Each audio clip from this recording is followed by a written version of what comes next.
Hi again, everybody. Welcome back. We are finally done with the horizontal reviews and we're moving on to the vertical reviews. So what we're going to do this time, instead of looking at the periods from left to right, this week and next, we're going to start looking at the themes from top to bottom throughout the periods. How have each of these themes changed? So we're starting with national identity, which is one of the really interesting things in American history, and it's different from a lot of countries around the world. When we roll back to the arrival of Europeans to this hemisphere, there's no true continental national identity. Each of the Native American nations has its own national identity, but those nations may be living in a place as geographically small as Rhode Island. They may be living in places even smaller than that. Or they may be a really large nation like the Sioux up in the Dakotas.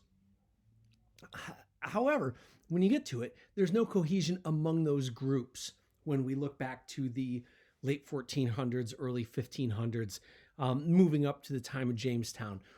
There's no real national identity among them other than the identity of their nations. And I hope you guys can kind of understand what I'm getting at there in the difference between a ethnic group nation and the continental nation. Europeans who came during that time didn't intend to stay. This was a place to exploit stuff out of and get the hell home. So there's really no national identity in the Americas at that point. When we move on to period 2, which is Jamestown to the French and Indian War, you have English settlers coming in greater numbers, right? We've got the French to the north, the Spanish to the south, a few Dutch that are going to start getting sprinkled in here and there in New York. But by and large, we're talking about the English in New England and moving down into the mid-Atlantic states. They are considered British, right?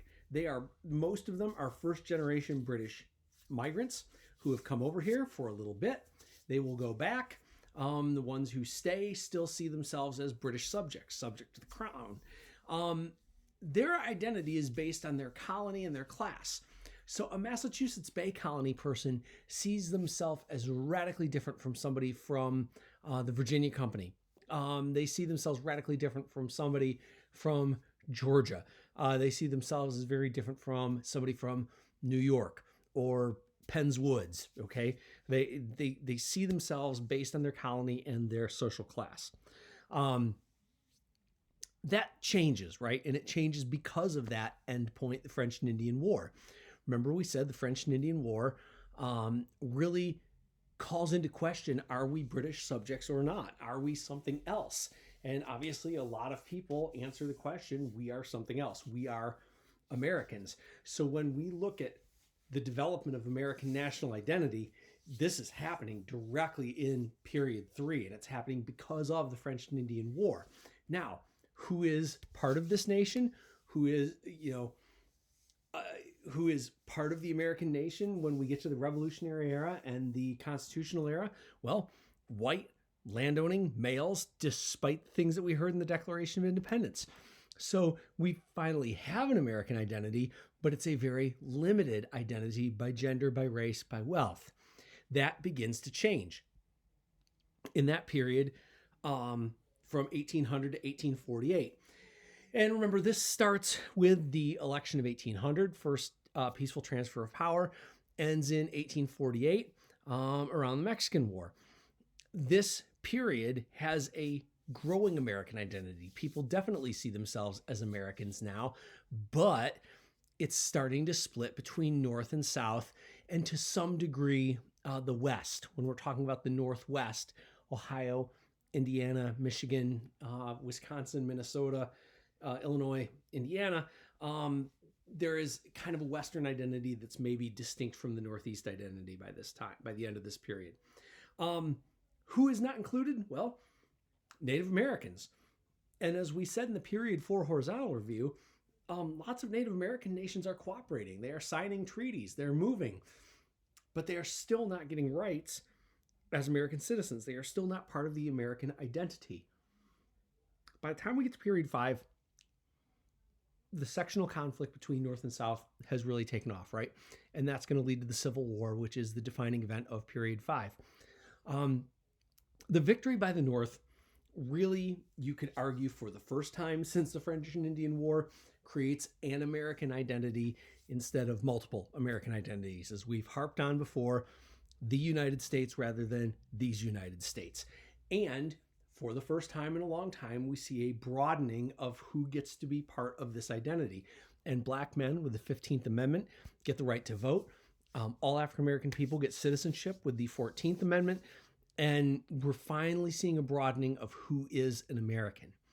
By the time we get to period 6, that Northern victory, the industrialization after, there's an increasing identity as Americans. People really see themselves as an American instead of a Virginian, Mississippian, Massachusettsian, Ohioan, etc. And the Spanish-American War at the end of this period really does a lot to reunite the North and South and heal some of those differences from a war that was now 30 years in their past. That leads us into period 7. Period 7 is the last one on the test, but I am going to go a little bit further today. When we get to period 7, we talk about the expanding value of whiteness, that more people get counted as white. And this is going to include a lot of those European immigrants who were not counted as white. Italians, Greeks, Jewish immigrants from throughout Eastern Europe, people from Russia, Poles, Czechs, Hungarians, not necessarily considered in the basket of whites in the beginning of the period. And then by the time we get to the end of World War II, they're as white as any other white people. We look at America being a new world power, and Americans see themselves not as just Americans, but they see themselves as kind of masters of the globe. And that, entails a lot of things. Americans get used to the idea of government having a big role in their life. And that's going to go over into period 8, which of course we didn't get to really do in class this year. Period 8, 1945 to 1980, the Cold War years, is this period of expanding federal power and expanding American roles in the world. So first of all, if you think of 1945 to 1980, look at the 1945, you get the GI Bill, which is giving home loans and education to all the returning servicemen. Then you get Brown versus Board in 54. You get the civil rights movement of the 60s. You get the women's rights movement. You have the beginnings of the gay rights movement. You have the beginnings of the environmental movement in the late 60s and 70s. And throughout this whole period, the power of the federal government is really expanding. Their role is expanding in life.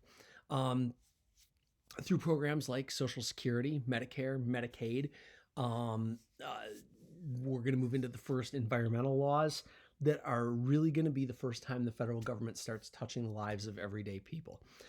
Now, what else is the federal government doing?